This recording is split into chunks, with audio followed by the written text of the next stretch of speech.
Hello guys, in this video I'm going to show you how to turn on browsing history in the Trendyol app. But before that, don't forget to subscribe and leave a comment down below, because at 10,000 subscribers I'm going to show you my whole YouTube revenue statistics and growth strategy. So without further ado, let's just jump right into it. First you have to open up the Trendyol app. And here it usually opens up in the home menu where we have some articles, some recommendations, some deals. But from here we have to go and tap on the little person icon in the bottom right corner. And here in the overview section, we find browsing history.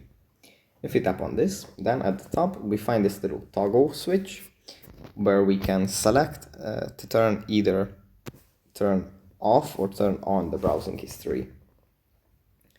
If it's in this position where it's just gray, we can tap on it and then turn on the browsing history.